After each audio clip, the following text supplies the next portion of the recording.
and were affecting the treatment I was giving them. And in today's lecture, I'm going to present to you what are your patients are doing.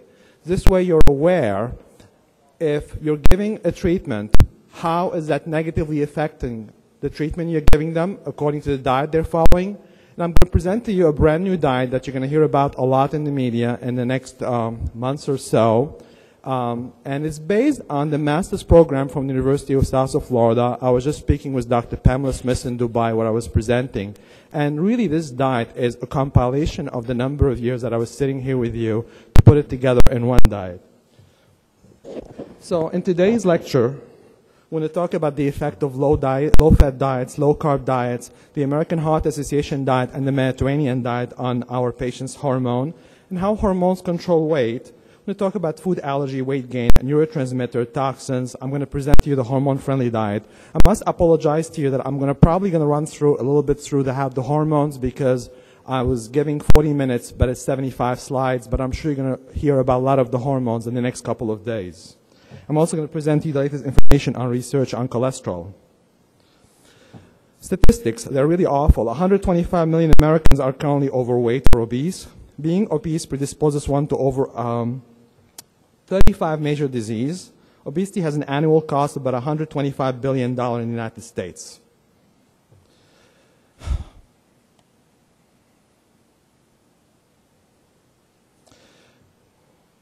So the low-fat diets I really would like us to stay away from the term low-fat, low-carb. I'd like us to move to new terms, such as hormone-friendly or hormone-unfriendly, because low-fat, low-carb discriminate against good fats and good carbs.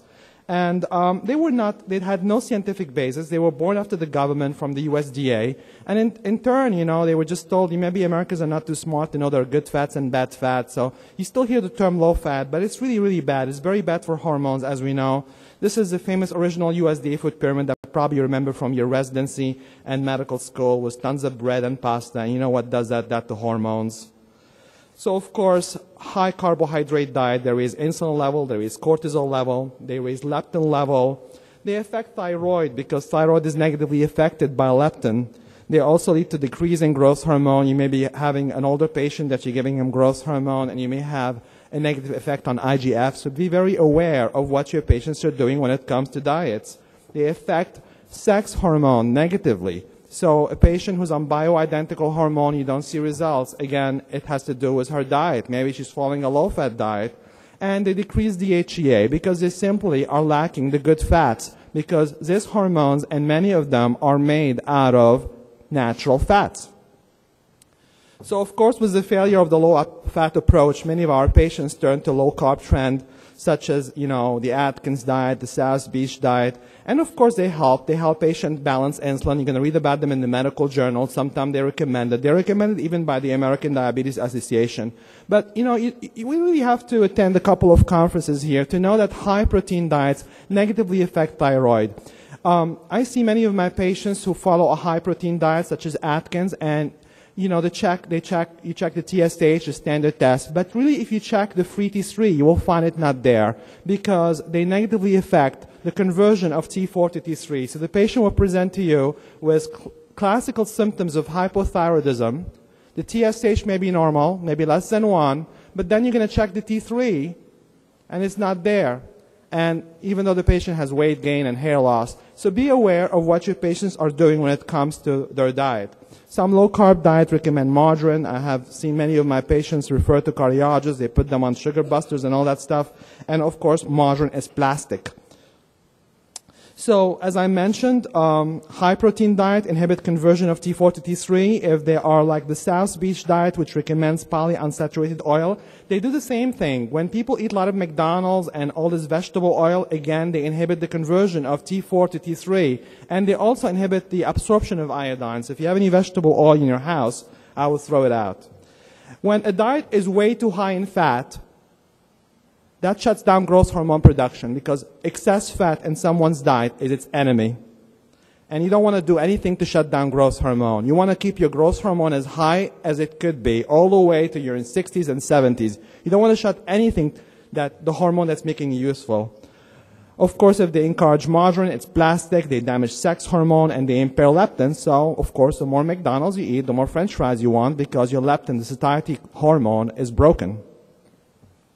And be very aware that many of your patients, women who are on bioidentical hormone, if they're on high-protein diet, high protein are very much sometimes lacking fiber. And when they lack fiber, you may have a patient who's presenting to you with a high estrogen level. She may have pounding headaches, irregular bleeding, and you may think, well, I'm going to give her more progesterone to balance it. But really, the answer is not to give her more progesterone, but really to correct the underlying cause, which is to correct her diet.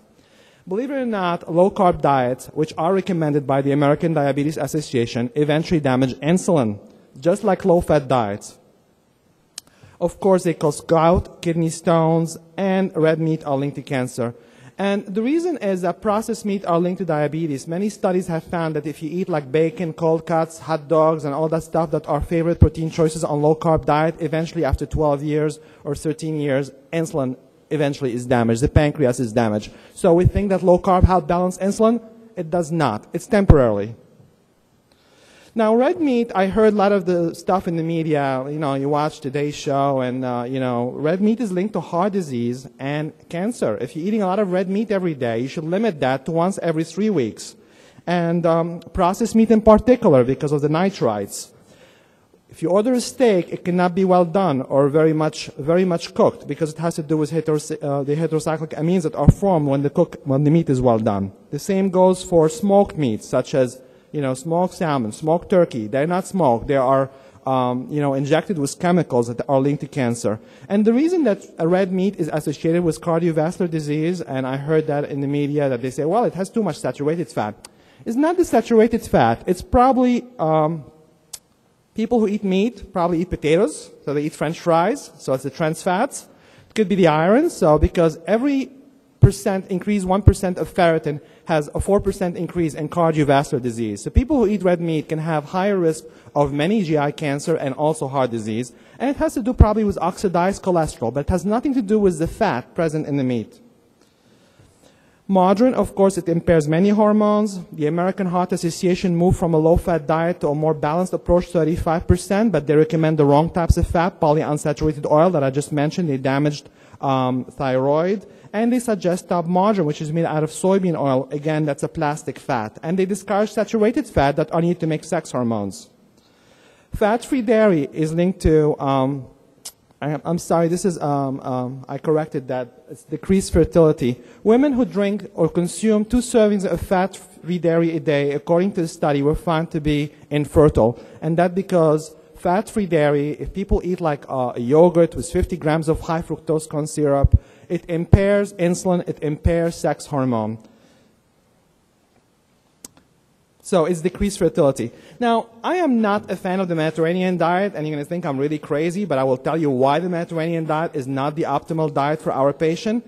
The Mediterranean diet, the studies were done on Greek farmers who worked in the field all day long. So basically, it can make people fat, because Greece is number 5 in the world for obesity. You're going to hear a lot about patients telling you, well, I'm following the Mediterranean diet. Well, guess what alcohol does to you? It damages all your hormones. It damages growth hormone. It damages insulin. That's why people have the feeling to binge the next day. But, you know, of course, it has advantages. It's high in vegetables and fruit. That's great. It's rich in monounsaturated fat, which are great for cholesterol. But excess alcohol is really poison.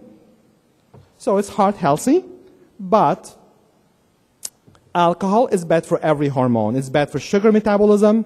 Be careful of your patient you're giving them testosterone cream or injection, and he's drinking a lot. The testosterone is going to aromatize, and he's going to have excess estrogen, and he's going to end up having gynecomastia. He's going to have his testicle shrinking. It's bad for cortisol, so that's why people lose muscle mass when they drink a lot. And as you can see, Greece is number 5 in the world for obesity. So the Greeks are not famous for being in shape. So I don't think the Mediterranean diet is the right diet for Americans to follow. So we have a greater understanding of how hormones affect weight. Hormones control the food that we eat. And of course, as we get older, there's a decline in sex hormone, and it gets easier to put on the pounds.